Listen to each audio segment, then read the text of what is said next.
What's up, guys? We got another video back at you again from the Millennium Games regionals. We've got a Greyjoy Lords of the Crossing on the left, Tom, and then we've got, sorry, I didn't get your name, but he's playing Lannister Stag with his Joffrey house card and cool, probably first edition stuff. So yeah, they just finished up shuffling their deck and they drew their 7 and they're contemplating whether they want to keep. Looks like Tom has kept his hand and they're going in the setup. So we see on the left the Greyjoy player's got a Fish Whiskers, Aaron Danfair, Sea Tower, and a Ironface Scout with a Tywin, duped Tywin, Lannisport Merchant, and a Western Fiefdom. So the right guy is the Lannister player is not hurting on economy, nor is our Greyjoy player because he's got some economy, but yeah, and I'm assuming with the play of a Fish Whiskers means an opening of a winter plot is not going. The opening of maybe a winter plot or something could be something we could see. I think I just saw Snowed Under be pulled out, so maybe he's got like a Head of the Tide in his hand. So that's something. So sorry, I've been on a short hiatus. It's been hard to try and get these videos out. They take a little bit more time than my game nights kits because I have to do the voiceovers, edit them. So, but no worries. Editing just takes time, which is perfectly fine. So yeah, so we see our Lannister player thinks he gets a spot right. So and they're gonna flip. So we got to march to the wall to a Snowed Under. So the initiative values are 0, so march to the wall. So we do see a dice flip or a Head of the Tide. No, we got a die. So Tom's giant die, and it's a 6. So pretty much he doesn't need to roll. So Tom's got to choose who's going first. I'm assuming with the Greyjoy player, he's probably gonna want to go first, but yeah, so Aaron Danfair falls to his hike to the wall. So yeah, and then we got a Tywin versus Fish Whiskers. With the winter plot out, means Fish Whiskers getting some unopposed bonuses, and if we see a chair come out, then Fish Whiskers is going to slowly hit away Tywin. Even Tywin's does have his dupe, which is very safe right now. So we do see a Tears of This in the Lannister player's hand, and I think I see a Trial by Combat or a Superior Claim. Not 100% sure, but that's fine. Tears is going to be extremely helpful in a match against Greyjoy. So we see King's Road marshaled on the Greyjoy side, and we're going to have its ability kickoffs where he's reducing by 4. 4 because you napped the wrong one. So I wonder if he's gonna catch that, but Theon's in the table. Now we see the chair, so the chair is out. So if he can play a double winter plot with no treacheries coming into hand, so then Tywin could be at the board unless there's a bodyguard or another duplicate, or yeah, I think that's it. So then we see the Greyjoy player pass on his marshalling, so he got a Lordsport Shipwright, and yeah, so. And then immediately following the marshalling of the Shipwright, our Lannister player kneels his Western Fiefdom. So, yeah. So you see him getting his coins ready, his first edition Stark coins. Yeah. So he's getting his 6 gold. So. That's gonna help get some important characters on the board. He needs, okay, so Tywin's got all 3 of his dupes, so it's gonna take 3 winter plots with Fish Whiskers, no treacheries, to get through that. And that's 3 plots without seeing a treachery or a treachery not being played on the Seastone chair. I think that's highly unlikely, so I don't see Tywin falling to Fish Whiskers unless, or of course, our right hand player plays a summer plot. Then Fish Whisker is completely unusable, even though there's a summer and winter. They break even, so there's not more winters than summers. They're equivalent. So But we do see that the Greyjoy player does have all 3 icons, so if he does do all 3 challenges, he does get the Lord of the Crossing power on the final challenge. So maybe we could see a put to the sword. Oh no, he's only got $1, so maybe he's got, let's say, a, what would it be, a We Do Not Sow, maybe, to get rid of some stupid things, you could say. Oh, it's not. Oh, I thought that it's Stark. It's not. I mean Stag. It's not Lannister Stag. It's Lannister Stark. Sorry about that, guys. It's STA, and I thought that was just a G, but the fancy lettering, I thought the ending was just a G. And it's just Stag, but it's Stark. So Lannister Wolf is what I should be saying, not Lannister Stag. So we're not going to see any kneeling. We're going to most likely see we're going to see a lot of military presence in this deck, I'm assuming. Well, our left, the Greyjoy player also probably has some military affairs to stop that. So we see 3 costs for an Osha to come out and play. She's pretty good on getting your opponent to kneel out some characters. So we get an extra $1 for, should be $2. No, 1 because of the Western Fiefdom. That is nice. Though we do see 2 first knowable targets on our right-hand players, 2 ones first knowable targets, so that could be something, but I don't think so, since the Burnmen can be ambushed back in, so they sort of cancel each other. So we're going to see martial challenges go ahead. We're going to see a military challenge, I'm assuming, because it's just going to go right unopposed. You can't do anything about it. And he's going to choose who's going to die. So he gets his unopposed power. Fish Whiskers is amazing on the first challenge, since if there's a winter. So I think it's an unopposed military, and I'm assuming he's going to trigger the chair on something. I don't know if he's going to get rid of the dupe, or if he's going to get rid of, I'd maybe say a Burnman. Osha, I mean, she is good, but maybe if you want to get that Burnman away. So you're going to see a treachery played. Then we're going to see a Hand's Judgment played. So there is a cancel on the treachery, so Osha falls to the chair. So that is pretty good. So maybe if our opponent, our Greyjoy player, can whittle down his board to just having Tywin and then march him, could be the play, and get rid of all 3 Tywins means you're not going to see him again, even though he is in the discard. He could be costified. He's not dead, but all 3 of him are in the discard pile. So then we see an intrigue challenge. It's going to go unopposed. Then we're going to see get rid of some Canadian sleeves there. Coin. Ooh, a Tears. That is nice. As you can see, our Lannister player is a little disappointed in that pull. Try and get rid of Fish Whiskers before anything crazy happens. And then we're going to see the power 4/5 stealthing through Tywin, which is going to get 1 for unopposed, 1 for the agenda, and then 1 for Theon. That's going to be 3 power swing, 4 power if there was a house. And then Theon's reaction. So that is cool. But now our Greyjoy player has left him open to literally all 2 challenges: a military and either an intrigue or power. With the amount of cards Tom has, I'm assuming he'll go on an intrigue challenge, unless this early in the game he feels threatened on the power. So no, he's going for the intrigue. It's gonna go unopposed. Let's see what he gets. Oh, a sea tower. So that's pretty disappointing, because that's that's good economy cards. The in-house reducers for locations are pretty good. We're going to see a military go unopposed. And then do we have a We Do Not Sow? No, we do not. So do we have the Rise? And it looks like we do not. So yeah.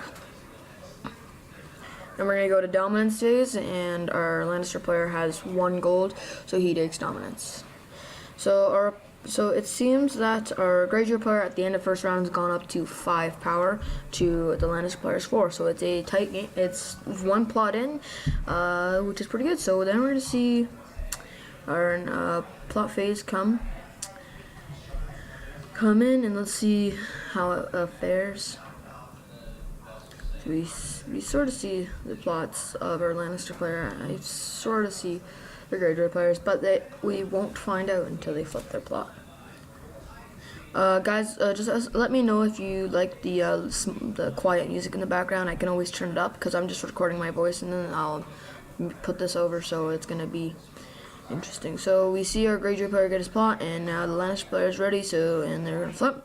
So we see another winter plot, but this one's 2 claims. So either he's gonna replace the claim to 1 on someone who's important, or he's gonna make him kill 2 important characters. So we're gonna see the Lannister player flip summons. So he's probably gonna find maybe some military presence, maybe Fast Eddie. Would be pretty good to help rush to victory. Because these Lannister Stark decks can go really quick if you're not paying attention, along with the Greyjoy Crossing decks. So we see a Jaime pulled on the summons. So Jaime's going to help with the military presence, not kneeling on attacking.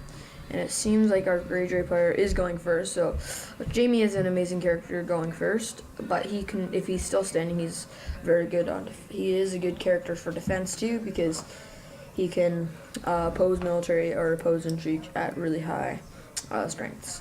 So we see the draw phase come and go, and yeah, so the Greyjoy player's marshalling. He gets $3, 4 with the reducer. I'm gonna get a dupe on Fish Whiskers. Keep in mind, we do have a winter plot in place, so Fish Whiskers going first on that reduced challenge is going to be pretty nice. Though we do see that our Greyjoy player does not have any intrigue icon on sale, so if he wants to play that extra bonus, he needs to get an intrigue icon out. We see the Maester come in, Maester Windermere. He's going to reduce and get the buck back, and he passes, so he's not going to be doing the intrigue challenge this turn. Lannister player is going to get $6 on. So.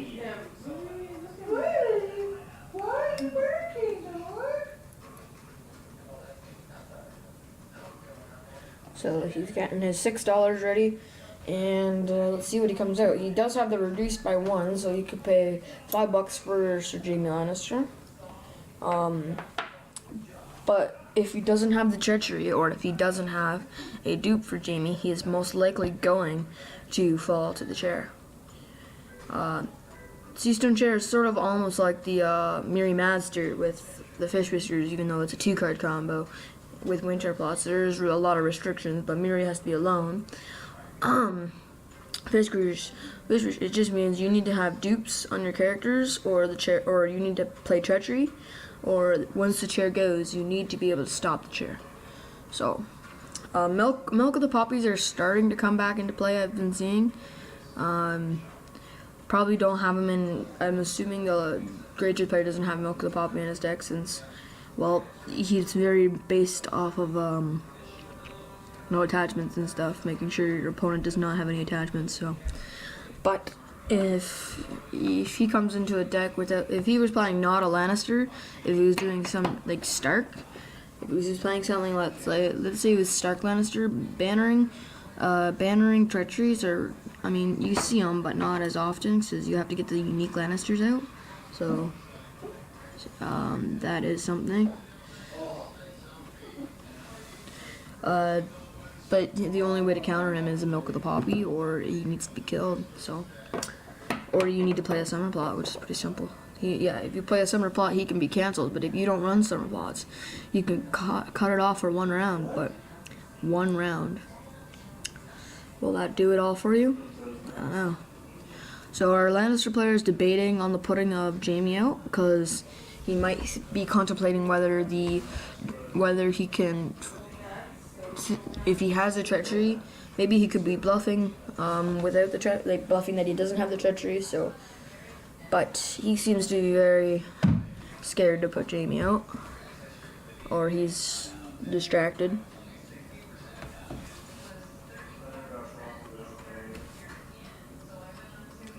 Let me just mention Tom's shirt.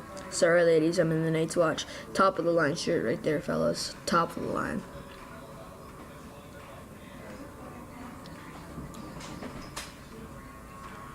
Yeah, they're just taking their time. He's gonna spend 6, maybe not, 2, 4, 5. He's spending 5 for Tyrion, maybe? Does he have the Tyrion Lannister? So he's gonna go 5 for Syrio. He's gonna be good, but then again, it's winter out, so yeah. Yep, we see Lannister player now pass on his marshalling, and I'm not going to be surprised if there is a military challenge with him going unopposed.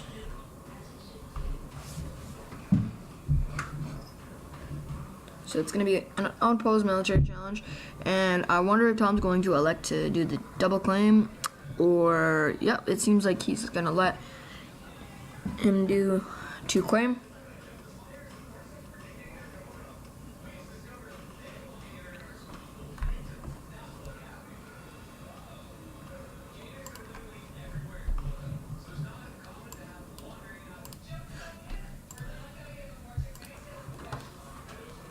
So we see the merchant go as the second piece of claim due to the winds of winter. So our Greyjoy player elected not to use the chair, which is really understandable. Wants to whittle the board down so that he can get Tywin marchable, I think is his only play.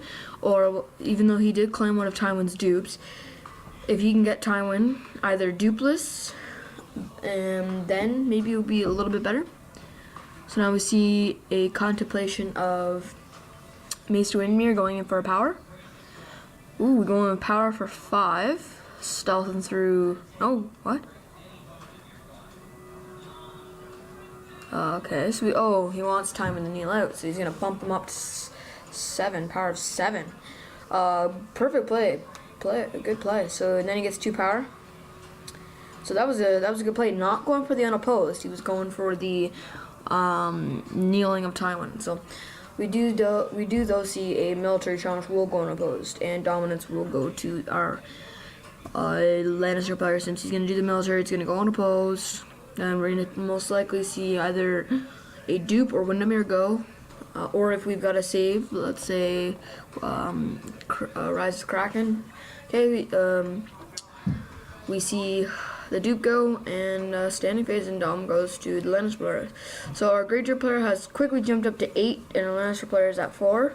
So a close game by means, but I wonder if our Greyjoy player has run out of winter plots, unless he's running off like a mono Greyjoy Kings of Winter before Kings of Winter comes out type of deck. He has used 2 winter plots, which most of the time I only see 2 or 3 in a deck. If you're running a summer theme, you're always running 3 with AGo. If you're trying to do the AGo, the AGo aggro deck, new name there, guys. So our Greyjoy player Tom has elected his plot. I'm not 100% sure what it is. We do see I think that was a Great Kraken and a Hand's Judgment I saw.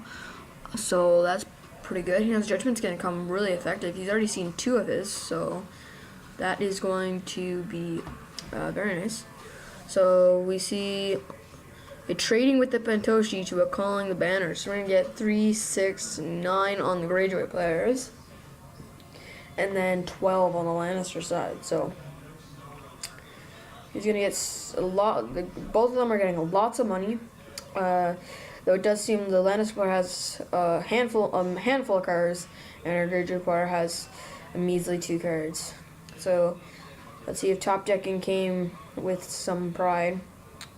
So then he's gonna get another $3. So he's sitting at $9. Pretty helpful. I'm assuming our Greyjoy player is going, not our Greyjoy player, our Lannister player will most likely flood the board here, or try and get a little bit more board presence out. So we're going to see so he's just mapping out his goals, seeing what he can do and what he can't do. I think I see a Raider from Pike or a Salty Navigator. I'm not 100% sure.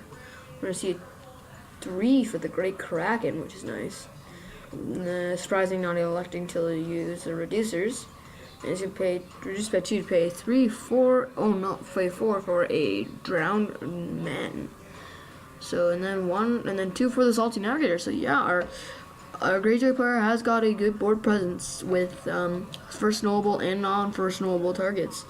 So then we're going to see our Lannister player, after the Greyjoy player passes his marshalling, over to the Lannister side, so he's gonna get 12 gold. 12 gold is a lot of gold. Does he even have 12? Yeah, he's probably got 15 of those tokens, so 2, 4, 6, 8, 10. 2, 4, 6, 8, 10, 12, yeah. So there is 12 gold on his plot. 13 with the reducer down the bottom that he knelt. Keeping in mind if a shipwright came out wanting to come and do some nasty kneeling. Okay, so we do see something of a misplay, because what happened is the Western Fiefdom that he would reduce the cost of the Western Fiefdom. If I'm wrong, please tell me that he reduced the cost of the fiefdom to come out. So he's only reducing the next character by 1. Please let me know if I'm wrong. I don't know if you can reduce a 0 cost. So yeah, I don't know if he's reducing that by 4 or if he's reducing that. I don't know if Jamie costs 4 or if he should be costing 5. I think with the Western Fiefdom text it says reduce the cost of the next Lannister card you marshal this phase by 1. A Western Fiefdom is a Lannister card, and he's reducing the Western Fiefdom. A Western Fiefdom knelt to reduce the Western Fiefdom. That was a lot of Western Fiefdoms.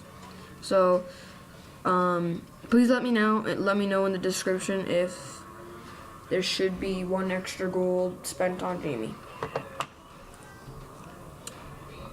It only matters if our Lannister player puts out another Lannister card. If it doesn't matter if our Lannister player puts in another Lannister card. If it does, then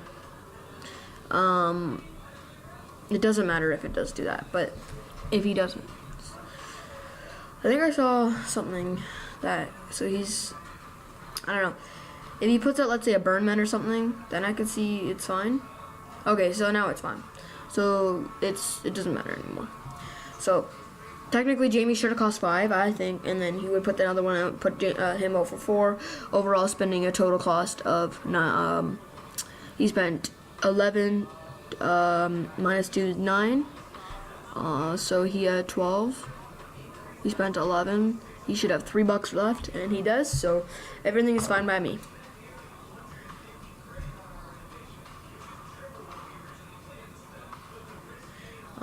I think I saw a things I do for love in his hand, which if he's got 3 with Tyrion, that's going to be dangerous with having Theon with power, and you know that the drowned men at 5 strength. That could be pretty dangerous. Popping one of those back to hand, trying to get them back out could be difficult. So our Lannister player has built up now a board, but and he has put out characters because he didn't put out a winter plot, meaning if it goes unopposed, then it's our Lannister player's fault. If he put out a winter plot, it would be nice, because then Tyrion would most likely fall to the wrath of the chair. So we see a military of 5 stealthing through, most likely Tywin. Most likely trying to get put the sword off, because I think he has 2 gold there. Might only have 1. Maybe trying to tempt the, it's just a little bit of strength. Might as well just, let it go through. Or maybe he'll oppose with the Burnmen, and then, look at this. Will he oppose with the Burnmen, and then our Tom will bump up to 7, with the strength of 5 being the win condition. Ooh, we could see a put to the sword on Tywin's dupe, and then chair next turn with the winter plot. Maybe not. Or we could see Tyrion. I would probably say Tyrion would fall to the sword.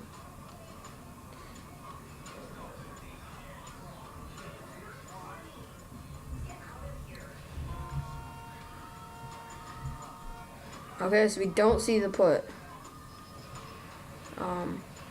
Yeah, we don't see any put to the sword action happening. I was getting a little bit too excited for my own feat. I was seeing if there would have been a put to the sword over 2 strength. That probably could have been pretty interesting. This game, it was a pretty long game.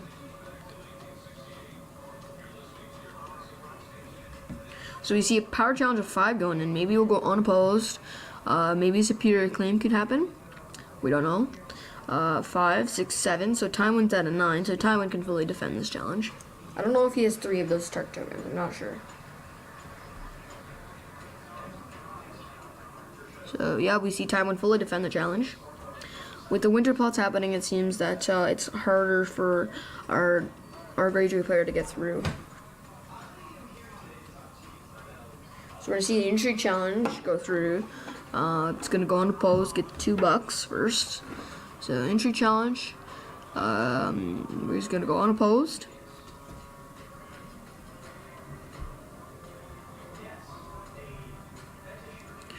Okay, so smart play doing the intrigue challenge first because I mean he had to, but it's smart. What he did was he didn't do the. I think he does have a things I do for love in his hand, which Hand's Judgment perfectly counters that. But since he did the intrigue challenge and got rid of that, well, I think not. And we seem to not have any star characters other than the Osha that fell to the chair. He's got to have 12 of them. Maybe 11.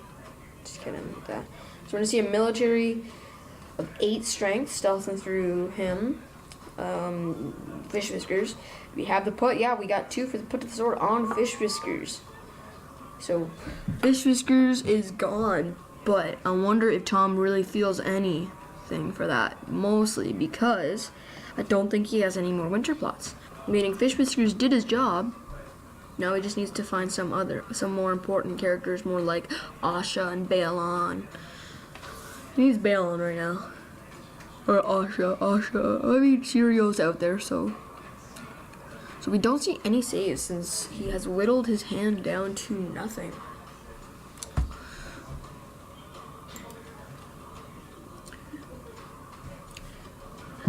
I do feel this game is not as close as it was before. Once Fish Whiskers, they are tied actually at 8, but the board presence of the Lannister player is significantly stronger than those of than the other guy. So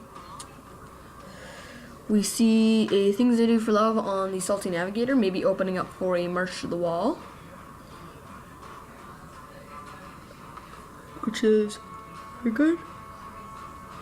We could see the March to the Wall flip now, try and get rid of the drowned men, and then since he has the higher military presence, so I'm gonna try and see if I can sneak into the plot hand of our Lannister player, and it doesn't actually look like he's running March to the Wall, which is interesting, to say the least, because the Lannister Stark player, I would assume, is very heavy on the power and military presence. So I don't know. Our Greyjoy player again has got his plot queued up, and our Lannister player is ready too. So they're gonna flip. So we see the first snow of winter against a wildfire. So actually, the play on the perk to the sword on Fish Whiskers was very important because if he wanted to play the first snow of winter, then it would have been very difficult. It would have been pretty difficult because there is a winter. It doesn't say Fish Whisker doesn't say. I don't think he says. Don't quote me on this. While you are playing a winter plot card, it just says if there are more winter plot cards than summer plot cards. So we see $4 collected, but there is a possibility of $6 with the 2 reducers. And since it's Greyjoy Lords, we're gonna most likely see many neutrals. I would assume. So there we go. As I said, we're gonna need Asha coming out. Asha is such an amazing card in 2nd edition.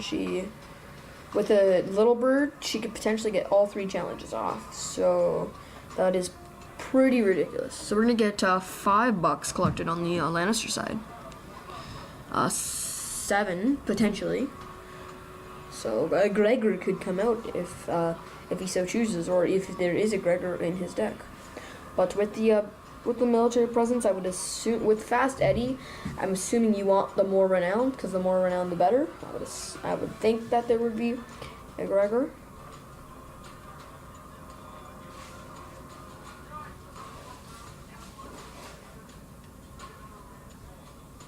So we're gonna see a Milk the Poppy on Asha as she come out, which she is such a great card, not when she's milked. So maybe we're gonna see a We Do Not Sow, but he does have 1 card, and he's got 2 cards, and I don't know if there's a We Do Not Sow. Get rid of that. So, and he's gonna pass. So we're gonna have a lot of money saved, potentially for an ambush, I would assume. Because Lannister does have lots of ambush. And yeah.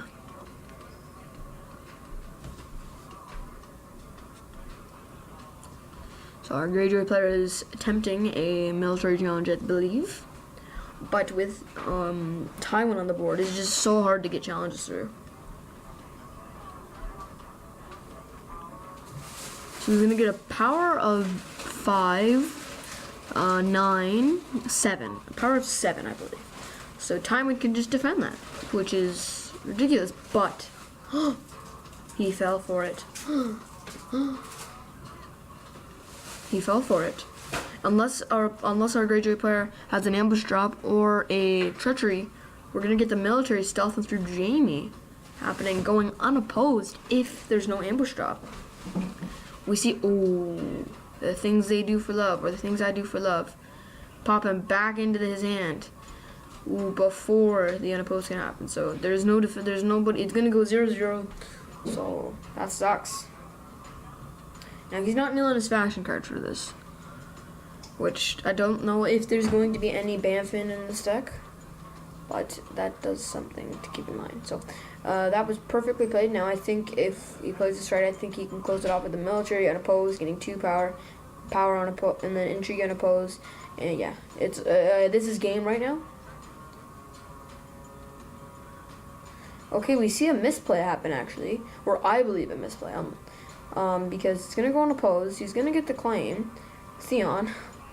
But he could have done the power with Theon stealthing through with Tyrion, getting 2 for unopposed pretty much, and then military unopposed and renown, and then an intrigue with Jaime. So the military will go unopposed. It's gonna get one up. It's gonna. Well, basically he dragged the game out a little bit longer. Oh, he's got the, but that doesn't matter. He could have done that. So yeah, the board is wiped, and that's game.